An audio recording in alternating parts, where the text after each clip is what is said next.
Hello students, we are studying the second chapter of science, health and diseases. We have studied the definition of health, definition of disease, types of diseases, infectious diseases. Near about we have studied the 9 infectious diseases. Now we have to study the 3 non-infectious diseases: cancer, diabetes and heart diseases. Now infectious diseases. Here infectious diseases definition is there: diseases which do not occur through infection and body contacts are called as non-infectious diseases. म्हणजे जे रोग हे इन्फेक्शनमुळं, म्हणजे कुठल्या contaminated food, air, water किंवा काही insects वगैरे ज्यांच्यामुळे होत नाहीत, किंवा बॉडीचा कॉन्टॅक्ट आल्यामुळं, एका पर्सनचा दुसऱ्या पर्सनच्या बॉडीसोबत कॉन्टॅक्ट आल्यामुळं जे रोग होत नाहीत, अशा डिसिजेसला नॉन इन्फेक्शस डिसिजेस म्हटलं जातं. मग हे रोग होतात कशामुळं? तर शरीरामध्येच काही बदल होतात आणि त्यामुळं ते जे बदल आहेत ते डिझायरेबल नसतात, चांगले नसतात, अनडिझायरेबल असे चेंजेस असतात आणि त्यामुळं आपल्या शरीरामध्ये फिजिओलॉजिकल अँड सायकोलॉजिकल डिस्टर्बन्सेस निर्माण होतात आणि हे नॉन इन्फेक्शस डिसिजेस होतात. Such diseases arise in the human body itself due to certain reasons. काही कारणांमुळे हे आजार होतात. पहिला आजार पाहू आपण, cancer. Uncontrolled and abnormal cell growth is called a cancer. कॅन्सरला मराठीमध्ये कर्करोग म्हटलं जातं. आणि हा कर्करोग कशामुळं होतो? तर कुठल्या इन्फेक्शन, व्हायरसमुळं, बॅक्टेरियामुळं वगैरे हा आजार होत नाही. तर त्याची साधी सरळ व्याख्या दिलेली आहे की uncontrolled and abnormal cell growth.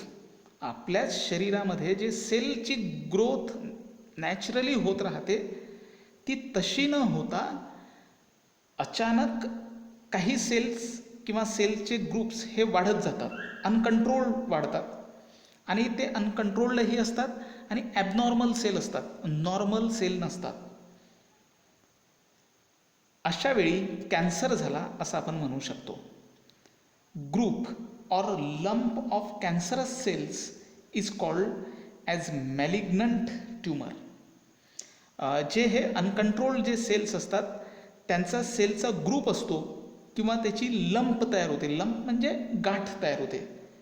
अशी कॅन्सरस सेलचा गट किंवा गाठ याला मॅलिग्नंट ट्यूमर म्हटलं जातं. लक्षात घ्या.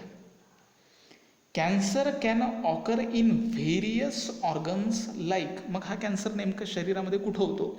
कुठल्या भागामध्ये अनकंट्रोल आणि ॲबनॉर्मल सेल वाढतात? तर शरीरामध्ये लंग्स आहेत म्हणजे फुफ्फुस, माउथ म्हणजे तोंड, तोंडाचाही कॅन्सर होतो, लंग्सचा कॅन्सर होतो, जिभेचा कॅन्सर होतो, स्टमक म्हणजे पोटाचाही कॅन्सर होतो, ब्रिस्ट म्हणजे स्तनांचा कॅन्सर होतो, युटेरस म्हणजे जे लघवीची पिशवी असते ज्याला आपण मूत्राशय म्हणतो त्याचाही कॅन्सर होतो, स्किन म्हणजे आपल्या त्वचेचाही कॅन्सर होतो, अँड टिश्यूज लाईक ब्लडचा सुद्धा कॅन्सर होतो.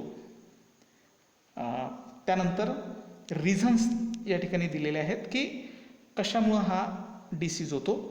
तर consumption of tobacco, gutkha, smoking म्हणजे कन्झम्पशन ऑफ टोबॅको म्हणजे आपण म्हणू की तंबाखू किंवा गुटखा खाल्ल्यामुळे कॅन्सर होऊ शकतो. स्मोकिंग केल्यामुळं, अगदी बिडी, सिगारेट यामुळं सुद्धा कॅन्सर होतो. अल्कोहोलिझम, दारू प्यायल्यामुळं सुद्धा कॅन्सर होतो. Lack of fibre content in food म्हणजे जर अन्नामध्ये फायबर नसणारे जर अन्न जसं फ्रूट्स किंवा लिफी व्हेजिटेबल्स म्हणजे पालेभाज्या किंवा फळं आपल्या अन्नामध्ये जर नसेल तर तरीसुद्धा कॅन्सर होऊ शकतो. Excessive consumption of the junk foods जे बाहेर मार्केटमध्ये पॅकबंद असणारे जे फूड आहेत, पिझ्झा बर्गर वगैरे, हे असं याचं मोठ्या प्रमाणावर जर कन्झम्पशन केलं तरीही कॅन्सर होतो. Are some of the many possible reasons. हे काही कारणं आहेत की ज्यामुळे कॅन्सर होऊ शकतो. Heredity may also be a reason. हा रोग अनुवांशिकसुद्धा असू शकतो. म्हणजे हा रोग अनुवांशिकच आहे असं म्हटलेलं नाही आहे. म्हणजे आजोबाचा आईवडिलांना किंवा आईवडिलांचा अगदी मुलांना हा रोग होतोच असं नाही, मात्र त्याची शक्यतासुद्धा नाकारता येत नाही. या कॅन्सरचे सिम्टम्स काय आहेत, काय लक्षणं आहेत, कॅन्सर झाला हे कसं ओळखावं? तर क्रोनिक कफ म्हणजे दीर्घकालीन असा खोकला असतो. हॉर्स व्हॉइस, घोगरा आवाज होतो. म्हणजे ज्यांना प्रामुख्यानं घशाचा वगैरे कॅन्सर होतो, गळ्याचा कॅन्सर वगैरे होतो, तर त्यांचा आवाज बदलतो. डिफिकल्टी इन स्वॉलिंग, गिळण्यामध्ये त्रास होतो. इनक्युरेबल स्कार अँड इन्फ्लेमेशन, असे काही व्रण किंवा अशा काही खुणा आपल्या शरीरावरती आढळतात की ज्या नंतर बऱ्या होत नाही. एकदाचा कॅन्सर बरा होऊन जाईल मात्र त्या खुणा जात नाही. लम्प्स इन ब्रिस्ट, जर ब्रिस्ट कॅन्सर असेल, स्तनांचा कॅन्सर असेल, तर त्या स्तनांमध्ये गाठी येतात. अनएक्सप्लेन्ड वेट लॉस, हे एक प्रॉमिनंट सिम्टम आहे की कॅन्सर असणाऱ्या व्यक्तीचं अचानक वजन कमी होतं. अगदी 60 किलोचा व्यक्ती हा अगदी 50-52 किलोपर्यंत वजन त्याचं कमी होतं आणि अनएक्सप्लेन, त्याचं एक्सप्लेनेशन डॉक्टरला सुद्धा देता येत नाही. अशा पद्धतीचा वजन हे कमी होतं. हे प्रामुख्याने आपण लक्षण पाहिले. इथे आपल्याला ब्रॅकेटमध्ये या टेबलमध्ये म्हटलेलं आहे की modern diagnostics and treatment of the cancer. Various techniques like CT scan, अख्ख्या बॉडीचं स्कॅन केलं जातं. CT scan, MRI scan, mammography, biopsy are used in the diagnosis of the cancer. म्हणजे कॅन्सर आहेत की नाही आहेत, कॅन्सरचा शोध घेण्यासाठी CT स्कॅन केलं जातं, MRI स्कॅन केलं जातं, मॅमोग्राफी केली जाते, बायोप्सी केलं जातं. इन केस ऑफ द ट्रीटमेंटसाठी हे जे आपण आधीचं पाहिलं हे डायग्नोसिस करण्यासाठी, कॅन्सर आहेत की नाही आहेत हे शोधण्यासाठी वापरलं जातं. आता कॅन्सर जर असेल तर ट्रीटमेंट कशी केली जाते? Along with the conventional methods, म्हणजे ज्या काही परंपरागत जुन्या ज्या काही पद्धती आहेत कॅन्सर बऱ्या करण्याच्या, त्या अशा किमोथेरपी म्हणजे रसायनांची थेरपी दिली जाते. रेडिएशन थेरपी, ज्याला आपण लाईट थेरपी म्हटलं जातं किंवा लाईट दिले हे तुम्ही ऐकलेलं असेल, तर ती एक थेरपी, ही सुद्धा जुनी थेरपी आहे. अँड सर्जरी, किंवा जर एखादा काही शरीराचा जो भाग आहे, जसं गर्भपिशवीचा जर कॅन्सर वगैरे झालेला असेल स्त्रियांमध्ये प्रामुख्यानं, तर ती गर्भपिशवीच काढून टाकली जाते, म्हणजे सर्जरी केली जाते. Modern techniques like robotic, laparoscopic surgery are also followed. Robotic आणि लॅप्रोस्कोपिक सर्जरी हे नेमकी कशी आहेत हे तुम्ही यूट्यूबवर जाऊन त्याचे व्हिडिओज पाहू शकता. म्हणजे तुमच्या लक्षात येईल की ही मॉडर्न टेक्निक आहेत कॅन्सर दुरुस्त करण्यासाठीचे. हा जो पुढे दिलेला टेबल आहेत, ज्यामध्ये तुम्हाला एका व्यक्तीच्या गळ्याला अगदी कॅन्सर झालेला दिसतो आहे. अत्यंत महत्त्वाची माहिती या ठिकाणी दिलेली आहे. Controlled diet helps to prevent some types of the cancer. काही विशिष्ट प्रकारचे कॅन्सर हे व्यवस्थित जर आपण डाएट, आपला जर आहार संतुलित असेल, बॅलन्स डाएट असेल, तर आपण बऱ्याच कॅन्सरला रोखू शकतो. Physical exercise along with along with modern treatment is more beneficial to cure the cancer. Physical exercise along with the modern treatment. योग्य आणि आधुनिक जर ट्रीटमेंट मिळाली आणि सोबतच जर आपण फिजिकल एक्झरसाइज, शारीरिक जर व्यायाम केला तर आपण कॅन्सरवर मात करू शकतो. Avoid the addiction of tobacco chewing and smoking. जर तंबाखू खाणं आणि स्मोकिंग करणं म्हणजे अगदी बिडी सिगारेट वगैरे ओढणं हे जर टाळलं तर कॅन्सर बराही होतो किंवा जर झालेला नसेल तर तो होतही नाही. पुढं आपल्याला म्हटलेलं आहे discuss the control of cancer and prepare the poster for the displaying in classroom. क्लासरूममध्ये लावण्यासाठी तुम्ही एक पोस्टर तयार करू शकता की how to control the cancer. याच्यामध्ये माहिती वगैरे बरेच तुम्ही घेऊ शकता नेटवरून. पुढे आहेत, can you tell do you remember any person drinking the sugar free tea or avoiding the consumption of the sweets. तुम्ही पाहिलेलं असेल आणि हे जनरल झालेलं आहे आजकाल की बरेच लोक शुगर फ्री टी घेतात, म्हणजे चहा तर घेतात मात्र त्यामध्ये साखर नसते. हा अनुभव तुम्हाला बऱ्याच ठिकाणी आलेला असेल. किंवा काही लोक अगदी गोड पदार्थ खात नाहीत. काय कारण असेल याच्या मागचं? तर अशा लोकांना शुगरची बिमारी असते. आता शुगरची बिमारी म्हणजे त्यांना डायबिटीज असतो. बरेच जण म्हणतात काय आहे, तर शुगर आहे. ते शुगर म्हणजेच काय, तर तो जो आजार आहे तो डायबिटीज, मधुमेह हा आजार आहेत. जरा पाहू आपण या आजाराविषयी. Hormone insulin produced in the pancreas control the level of sugar glucose in blood. लक्षात घ्या, आपल्या रक्तामध्ये जे साखरेचं प्रमाण असायला पाहिजे ते प्रमाण कंट्रोल करण्याचं काम हे आपल्या शरीरामध्ये असणारी पॅनक्रियाज नावाची जी ग्रंथी आहेत, पॅनक्रियाज नावाचे जे ग्लँड्स आहेत, ती इन्सुलिन सिक्रीट करते. आणि ह्या इन्सुलिनचं सिक्रेशन जर व्यवस्थित असेल तर रक्तामधलं जे शुगर आहेत तेही व्यवस्थित कंट्रोल केलं जातं.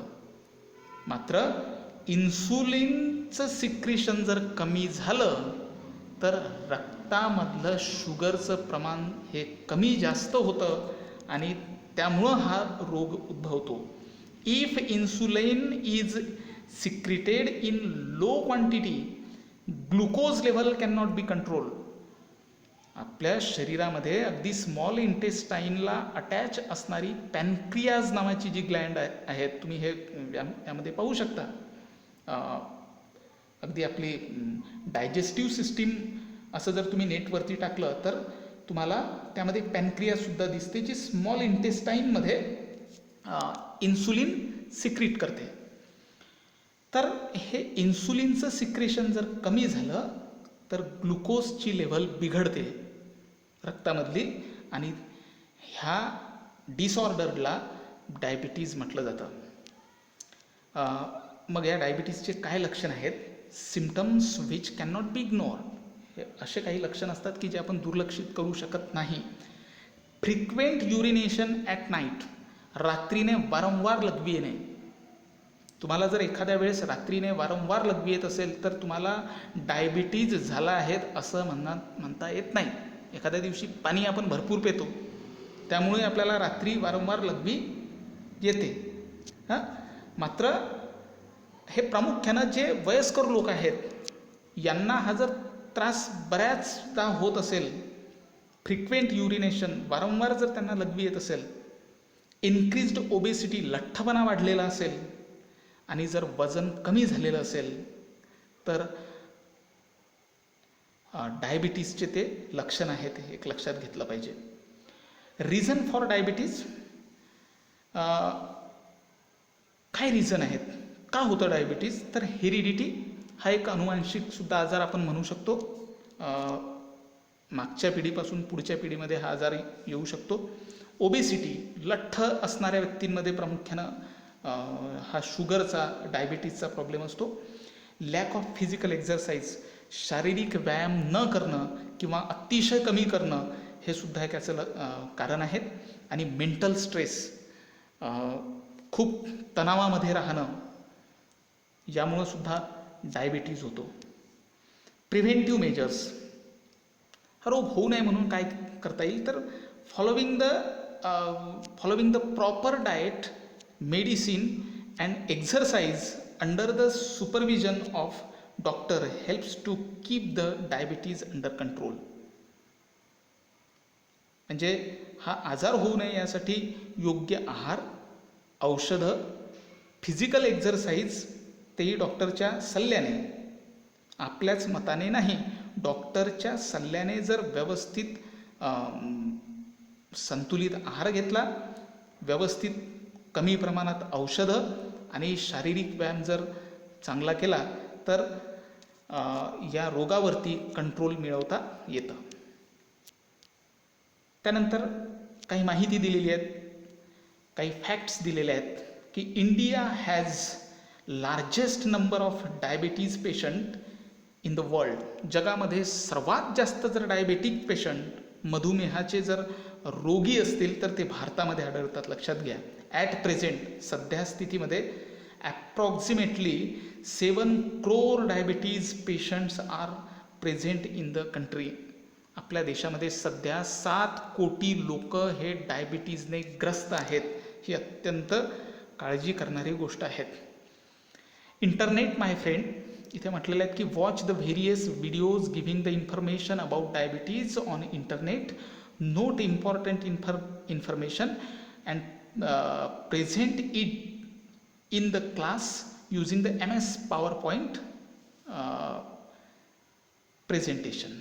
म्हणजे इथे तुम्हाला वेगवेगळे व्हिडिओज पाहून माहिती घ्यायची आहेत आणि मायक्रोसॉफ्ट PowerPoint प्रेझेंटेशन देण्यासाठी त्याचा तुम्हाला उपयोग होतो. तर हे व्हिडिओज वगैरे तुम्ही पाहू शकता आणि ते सेव्ह तुमच्या कॉम्प्युटरमध्ये किंवा मोबाईलमध्ये तुम्ही करू शकता.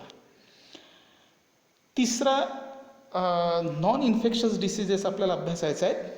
हार्ट डिसीजेस म्हणजे हृदयाचा रोग. Efficiency of the heart decreases due to the decrease blood supply. हृदयाला जर रक्तपुरवठा कमी प्रमाणात होत असेल तर हृदयाचं काम करण्याची ताकदसुद्धा कमी होते. And thereby oxygen and nutrient supply to the heart muscles. लक्षात घ्या. आणि त्यामुळं ऑक्सिजनचा आणि न्यूट्रिएंटचा सप्लाय, जर ब्लडचा सप्लाय कमी झाला, आपल्या शरीरातील कुठल्याही भागाला ऑक्सिजन आणि काही आवश्यक घटक हे रक्ताद्वारे पोचवले जातात. आणि जर रक्ताचाच पुरवठा कमी झाला तर मग हे ऑक्सिजन आणि न्यूट्रिएंट हे कमी पडतात आणि ते कमी पडले की मग त्या अवयवामध्ये त्रास व्हायला लागतो. असंच हार्टचं सुद्धा आहे. Due to this heart has to perform more work that leads to stress on it. लक्षात घ्या. आपल्या हार्टचं काम आहे की ब्लड जे हार्टमध्ये येतं ते पंप करून सगळ्या शरीराला त्याचं सर्क्युलेट करणं. मात्र त्याच्या फंक्शनिंगसाठी जे रक्ताचा पुरवठा व्हायला पाहिजे तोच जर कमी झाला तर हृदयावरती ताण येतो. लक्षात घ्या. हृदयाला जर व्यवस्थित ऑक्सिजन आणि न्यूट्रिएंट मिळालं नाही तर त्याला काम तर रेग्युलर करायचंच आहे, थांबू तर शकत नाहीत. त्यामुळं त्याच्यावरती ताण येतो आणि अशा वेळेस हार्ट अटॅकसारखा प्रॉब्लेम निर्माण होतो. If someone has heart attack, immediate consultation of the doctor and treatment is necessary. जर एखाद्याला हार्ट अटॅकचा जर त्रास झाला असेल तर पटकन डॉक्टरला फोन करणे आणि ट्रीटमेंट करणे हे आवश्यक आहे. इथे एक टेबल दिलेलं आहे की first aid for the heart disease. ज्याला हार्ट डिसीजचा त्रास असेल, हार्ट अटॅकसारखा जर एखाद्याला प्रॉब्लेम झालेला असेल तर अशा वेळेस डॉक्टरला बोलवेपर्यंत आपण फर्स्ट एड म्हणून, प्रथमोपचार म्हणून काय करू शकतो? First call the 108 for the ambulance. Ambulance बोलवण्यासाठी पटकन तात्काळ फोन करावा. Check the consciousness of the patient by shaking the shoulders. जो पेशंट आहेत, ज्याला अटॅक आलेला आहे, अशा व्यक्तीचे खांदे हलवून तो कॉन्शियस आहेत की नाही आहेत ते पाहावं. कॉन्शियस असेल तर पटकन त्याला keep the patient lying on the back, त्याला अगदी सरळ अगदी झोपवावं आणि हार्ड प्लेसवरती, म्हणजे अगदी खाली झोपवावं. गादीचा वगैरे वापर न करता अगदी खाली टाईल्स वगैरे असेल तर त्यावरती सरळ झोपवावं. पाठ त्याची खाली जमिनीला टेकलेली असेल. आणि perform the compression only life support, म्हणजे COLS याचा वापर करावा. काय आहे हे? तर press the centre of the thorax, आपला जो छातीचा पिंजरा आहे त्याचा जो मध्यभाग आहे थोरॅक्स, हा अगदी प्रेस करावा 30 टाइम्स, 30दा. आणि रेट कसा असला पाहिजे? तर 100 to 120 स्ट्रोक्स पर मिनिट. एका मिनिटाला 100 ते 120 स्ट्रोक येईल. ह्या स्पीडने किमान 30 वेळा असं आपण करू शकतो. थोड्या वेळासाठी हे काम करायचं आहे. आणि त्यामुळं जो हार्ट अटॅकचा पेशंट आहे त्याचं जर हार्टमध्ये काही प्रॉब्लेम आलेला असेल तर तो काही प्रमाणात दुरुस्त होऊ शकतो आणि डॉक्टर येईपर्यंत त्या व्यक्तीचे प्राण वाचवता येतात. त्यामुळे हे फर्स्ट एड म्हणून आपण करू शकतो. One should not ignore this symptoms, याचे लक्षणं आपण दुर्लक्षित करू शकत नाहीत. सिव्हिअर चेस्ट पेन, म्हणजे ज्याला हार्ट अटॅकचा त्रास होतो त्याची एकदम छाती दुखते. पेन इन शोल्डर, खांदेसुद्धा दुखतात. नेक अँड आर्म्स, मान आणि हात जे आहेत, म्हणजे मान आणि हात हे सुद्धा दुखतात. क्रॅम्प्स इन हँड, हातामध्ये हात हे अगदी अकडतात. अनइझीनेस, अनइझी म्हणजे अगदी ज्याला आपण म्हणू की व्यवस्थित असं वाटत नाही त्या पेशंटला. ट्रिमर्स, आता ट्रिमर्स म्हणजे प्रामुख्यानं कंपने यायला लागतात, हात वगैरे हालायला लागतो. हे लक्षण हार्ट डिसीज असणाऱ्या पेशंटला आढळतात. Reasons for the heart attack, आता पहा, जसे आपण कॅन्सर आहेत, त्यानंतर डायबिटीज आहेत आणि आता हार्ट अटॅक, याचे नेमके रिझन जर अभ्यासले तर जवळपास सारखे आहेत. तर इथे सुद्धा पहा, तर smoking, alcoholism, diabetes, hypertension, obesity म्हणजे लठ्ठपणा, लॅक ऑफ फिजिकल एक्झरसाईज न करणं, हेरिडिटी, मेंटल स्ट्रेस, अगदी मानसिक ताण, अँगर म्हणजे अगदी राग येणे, एन्झायटी म्हणजे चिंता करणे, हे लक्षणं किंवा हे कारणं प्रामुख्यानं हार्ट अटॅकसाठी कारणीभूत असतात. त्यामुळे या गोष्टी टाळाव्यात. पुढं हार्ट डिसीजसाठी कोणते सर्जरी केली जातात ती इथे माहिती दिलेली आहेत. अँजिओप्लास्टी म्हणजे अगदी ज्या आपल्या शरीरामधले शरीरामध्ये आतमध्ये जे ब्लॉकेज निर्माण जे झाले असतील हार्टमध्ये, तर ते दुरुस्त केले जातात. अगदी एक नळी वगैरे पाठवून, अगदी त्याला दुर्बीण असते आणि ते पाहून ब्लॉकेज हे दूर केले जातात. बायपास सर्जरी, ज्याने जिथे ब्लॉकेज झालेले आहेत त्याच्या बाजूला बायपास एक व्हेसल, ब्लडची जे व्हेसल आहेत आपल्या शरीरामधली एक दुसरी व्हेसल काढून त्या ठिकाणी लावली जाते आणि दुसऱ्या बाजूने रक्ताचा पुरवठा हा सुरू केला जातो.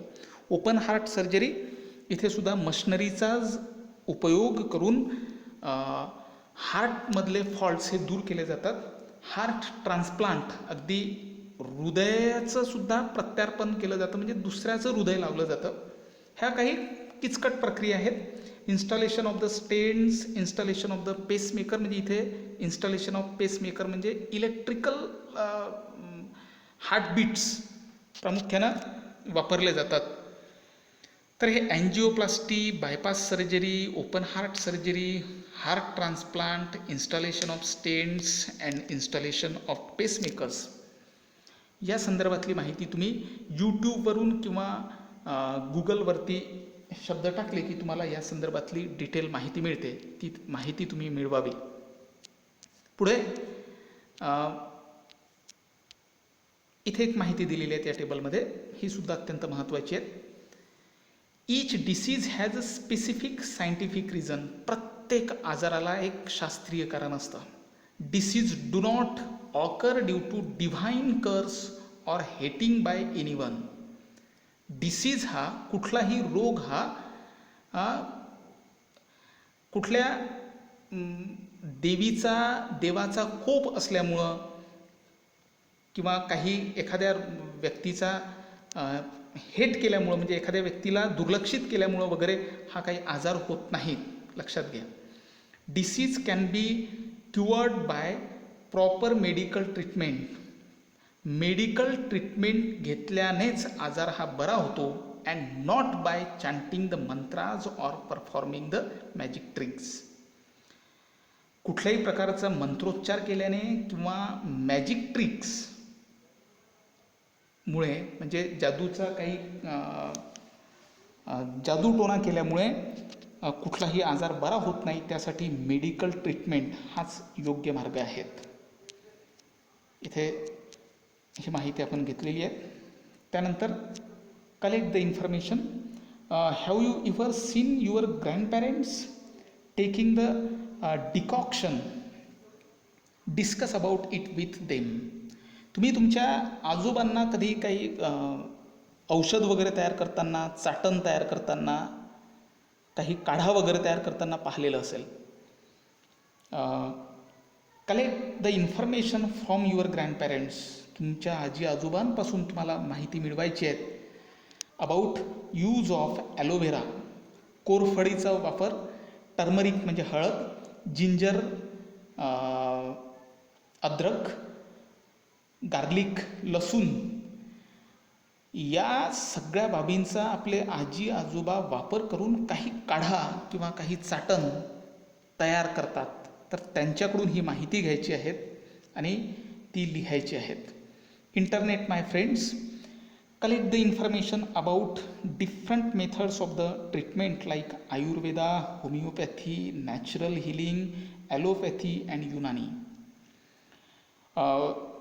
जे ट्रीटमेंट केली जाते तर त्या ट्रीटमेंटसाठी वेगवेगळ्या थेरपी ह्या आहेत. जसं आपण आयुर्वेदिक डॉक्टरकडे जातो, होमिओपॅथीच्या डॉक्टरकडे जातो, ॲलोपॅथीच्या डॉक्टरकडे जातो. हे तीन प्रकारचे डॉक्टर आपल्याला प्रामुख्यानं माहिती आहेत. त्याचप्रमाणे नॅचरल हिलिंग, निसर्गोपचार आणि युनानी याबद्दलची सुद्धा माहिती तुम्हाला इंटरनेटवरून मिळवता येते. मिसयूज ऑफ द मेडिसिन्स म्हणजे औषधांचा दुरुपयोग. Sometimes some people take the medicines without prescription of the doctor. म्हणजे डॉक्टरांच्या सल्ल्या व्यतिरिक्त काही लोक स्वतःहूनच मेडिकल स्टोअरमध्ये जातात आणि औषध सेवन करतात, जे अत्यंत घातक आहेत. त्याचे दुष्परिणाम, असा दुरुपयोग केल्यानं काय परिणाम होतात हे या ठिकाणी दिलेले आहेत. Overdose of the medicines may affect the body. अशा पद्धतीचा जर वापर केला तर, आणि यामुळं जर ओव्हरडोज जर एखाद्या औषधाचा झाला तर आपल्या बॉडीवरती त्याचा दुष्परिणाम होतो. Example, overdose of the pain killers. Overdose of the pain killers. जर आपण पेन किलर्स ज्या मिळतात, पॅरासिटामॉल वगैरे किंवा काही अँटीबायोटिक्स वगैरे यांचा जर वापर केला आणि मोठ्या प्रमाणावर जर त्याचा वापर केला तर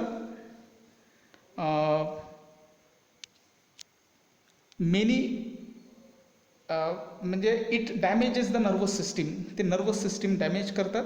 त्याचप्रमाणे एक्सक्रिटरी सिस्टीम जी आहेत, ज्यामधून आपल्याला लघवी वगैरे येते, म्हणजे किडनी मूत्राशय, लघवी वगैरे ही जी सिस्टीम आहे ती खराब होते. लिव्हर यावरती त्याचा परिणाम होतो, यकृत ज्याला आपण म्हणतो. Overdose of the antibiotics may leads to the nausea. याचा जर आपण ओव्हरडोज जर केला अँटीबायोटिक्सचा तर त्यामुळं मळमळ होणे, स्टमक एक म्हणजे पोट दुखणे, डिसेंट्री, पातळ संडास येणे, rash, white patches on the tongue, अगदी जिभेवरती चट्टे पडणे यासारखे दुष्परिणाम आपल्याला पाहायला मिळतात. थिंक अबाउट इट हा अत्यंत महत्त्वाचा भाग आहे जो शासनाने एक सोय म्हणून सर्वसामान्यांसाठी उपलब्ध करून दिलेली आहे की poor people do not afford the costly medicine. गरीब लोक हे अगदी महागडे औषध घेऊ शकत नाहीत. Is there any alternative for this. यासाठी काही पर्याय आहेत काय? तर पर्याय सांगितलेला आहे जेनेरिक मेडिसिन्स. आता काय असतं जेनेरिक मेडिसिन्स? तर generic medicines are nothing but are the general medicines. हे जनरल मेडिसिन्स असतात. These are manufactured and distributed without any patent. हे असे औषध असतात की जे एखाद्या कंपनीने जर एखादं औषध काढलेलं असेल, त्याचा फॉर्म्युला तयार केलेला असेल, तर ते औषध तयार करण्याचे अधिकार त्याच कंपनीला असते. मात्र आता बरेच असे औषधांचे फॉर्म्युले हे नेटवरती उपलब्ध आहेत. तर नेटवरती हे असं औषध उपलब्ध असल्यामुळं, त्याचे फॉर्म्युले उपलब्ध असल्यामुळं बऱ्याच कंपन्या ज्या पेटंट नसतात अशा कंपन्या ते औषध तयार करतात आणि अगदी स्वस्त दरामध्ये विकतात. त्यांचा दर्जासुद्धा या ब्रँडेड कंपनीच्या औषधाच्या दर्जासारखाच असतो. त्यामुळं these medicines are as par in the quality with branded medicines. Production cost of these medicines is very low due to the fewer expense on the research as their formula is readily available. ह्या अशा औषधांचे फॉर्म्युले already तयार असल्यामुळं ज्या नवीन generic medicine तयार करणाऱ्या ज्या कंपन्या आहेत यांना रिसर्चवरती फारसा खर्च नसल्यामुळे अशा कंपन्या अगदी स्वस्त दरामध्ये हे औषध त्याच क्वालिटीचं तयार करतात. ज्या ब्रँडेड कंपन्या औषधं तयार करतात त्याच क्वालिटीसारखं त्यांचं ही औषध असतं. अशा औषधांना आपण जेनेरिक मेडिसिन म्हणू शकतो. You can easily obtain the generic medicines using the mobile app.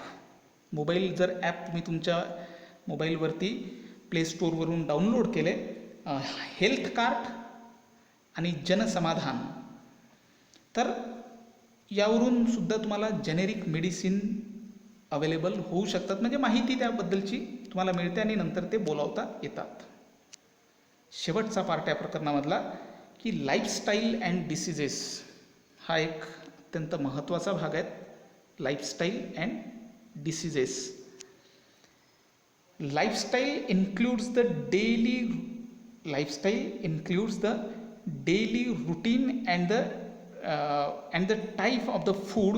Nowadays habits like staying in bed till the morning, म्हणजे खूप उशिरा सकाळी झोपून उठणे, going to the bed late in the night, रात्री खूप उशिरा झोपायला जाणे, frequent changes in the meal timing, आपल्या जेवणाच्या वेळेमध्ये वारंवार बदल करणे, लॅक ऑफ फिजिकल एक्झरसाइज, शारीरिक व्यायाम अतिशय कमी करणे किंवा न करणे, consumption of the junk foods, जे जंक फूड्स आहेत जे मार्केटमध्ये रेडिली अवेलेबल असतात, ज्याला आपण बाहेरचं खाणं म्हणतो, याचा वापर करणे, एक्सेट्रा हॅव बीन इन्क्रीज्ड. ह्या पद्धती आजकाल खूप जास्त वाढलेल्या आहेत. त्यामुळं due to this such peoples are getting sick frequently. आणि ह्या अशा वर नमूद केलेल्या सवयी लोकांना जडल्या असल्यामुळे असे लोक वारंवार आजारी पडतात. If frequency of the becoming sick is to be lowered, जर असं वारंवार आजारी पडण्याचं प्रमाण कमी करायचं असेल तर people should follow the right lifestyle. अशा लोकांनी योग्य जीवनशैली चा उपयोग करायला पाहिजे, फॉलो करायला पाहिजे. इट मस्ट इन्क्लूड, त्यामध्ये त्यांनी काय करायला पाहिजे तर it must include the sufficient स्लीप्स, योग्य आणि जेवढी आवश्यक आहे तेवढी झोप घ्यायला पाहिजे. राईट फूड, योग्य अन्न आपल्या खायला पाहिजे, ज्याला आपण बॅलन्स डाएट म्हणू. संतुलित आहार आपला असला पाहिजे. योगासना, प्राणायाम अँड फिजिकल एक्झरसाइज, योगासनं करायला पाहिजे, प्राणायाम करायला पाहिजे, शारीरिक व्यायाम करायला पाहिजे. Physical exercise should also be as per one's own capacity. शारीरिक व्यायाम हा त्या व्यक्तीच्या क्षमतेवरून त्यानं करायला पाहिजे. Pranayama and yogasana should be perform under the expert supervision. Expertise जे असतात, ज्यांना प्राणायाम आणि योगासनाबद्दलचे डिटेल्स माहिती असतात, जे स्वतः करतात, यांच्या मार्गदर्शनामध्येच योगासना आणि प्राणायाम करायला पाहिजे. See the videos of the pranayama and yogasana, याचे व्हिडिओसुद्धा तुम्ही यूट्यूबवर पाहू शकता. Vaccination, vaccination is important to prevent the infectious diseases. जे इन्फेक्शस डिसीजेस आहेत, चिकन पॉक्स वगैरे सारखे किंवा बरेच असे आजार आहेत, त्याचं व्हॅक्सिनेशन लहान मुलांनी करायला पाहिजे आणि आवश्यक असल्यास मोठे लोकंसुद्धा करू शकतात. Collect the vaccination schedule chart from the near by clinic and study it. अगदी दवाखान्यांमध्ये जाऊन हे व्हॅक्सिनेशन चार्ट लागलेले असतात, तर ते आपण पाहू शकतो आणि कुठलं व्हॅक्सिन आपण घ्यायला पाहिजे हे ठरवू शकतो. डू यू नो, तुम्हाला माहिती आहेत का, government of India declare the प्रधानमंत्री जन औषधी योजना ऑन 1 जुलै 2015. म्हणजे 1 जुलै 2015ला प्रधानमंत्री जन औषधी योजना ही सेंट्रल गव्हर्नमेंटने लॉन्च केलेली आहे. In this scheme best quality medicines are made available is affordable prices to the citizens. नागरिकांना अगदी अफोर्डेबल प्राइसेसमध्ये, म्हणजे परवडणाऱ्या किमतीमध्ये दर्जेदार औषधे ज्यामुळं उपलब्ध होतात. Jan Aushadhi stores are launched for this purpose. आणि हे औषधं उपलब्ध होण्यासाठी तालुक्याच्या ठिकाणी प्रामुख्यानं, जसं आपल्या वरुडलासुद्धा जन औषधी स्टोअर्स हे शासनानं खुले केलेले आहेत, जिथे जेनेरिक औषध, प्रामुख्यानं जेनेरिक मेडिसिन्स मिळतात. इथे एक अत्यंत महत्त्वाची माहिती दिलेली आहे की Indian companies export the generic medicines on the large scale. भारतातील ज्या कंपन्या आहेत, ह्या जेनेरिक मेडिसिन तयार करणाऱ्या भारतातील कंपन्या, ह्या त्यांचं औषध विदेशामध्ये मोठ्या प्रमाणावर विकतात. However these medicines are sold under the brand name with high prices in India. आणि तेच औषध भारतामध्ये मात्र अत्यंत महागड्या किमतीमध्ये विकलं जातं.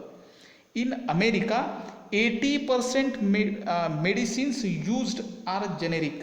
अमेरिकेसारख्या श्रीमंत देशामध्ये 80% लोक हे जेनेरिक मेडिसिनचा वापर करतात, लक्षात घ्या. ही अत्यंत महत्त्वाची माहिती आहे. Due to this hundreds of billion of money is saved there. आणि ते जेनेरिक मेडिसिन, त्यांच्याच देशात तयार होणारं मेडिसिन, स्वस्त दरामध्ये तयार होणारं औषध ते वापरत असल्यामुळं बराच त्या लोकांचा पैसा त्यामुळं वाचतो. आपल्या देशामध्येही त्यामुळं जेनेरिक मेडिसिनचा वापर मोठ्या प्रमाणावर होणं हे आवश्यक आहे.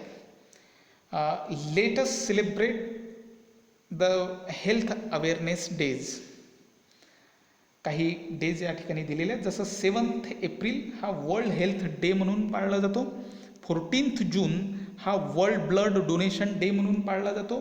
29 सप्टेंबर वर्ल्ड हार्ट डे म्हणून पाळला जातो. तर 14 नोव्हेंबर हा वर्ल्ड डायबिटीज डे म्हणून पाळला जातो.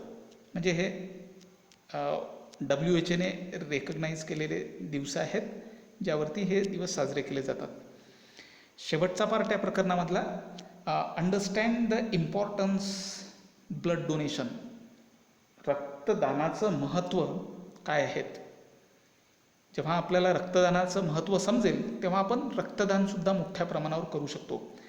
1 unit blood donated by person can fulfil the need of 3 persons at a time. लक्षात घ्या, एक व्यक्ती जेव्हा ब्लड डोनेट करतो तर तो 350 मिली, म्हणजे एक नॉर्मल अँड हेल्दी पर्सन हा 350 म्हणजे 350 ml एवढं ब्लड डोनेट करतो एका वेळी, एका पिशवीमध्ये. तर ह्या एका पिशवीमध्ये एका वेळी 3 व्यक्तींचा जीव वाचवता येऊ शकतो किंवा त्याची गरज हे पूर्ण होऊ शकते.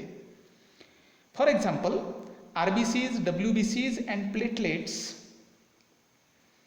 One can save the life of the 12 person by donating the blood for 4 times a year.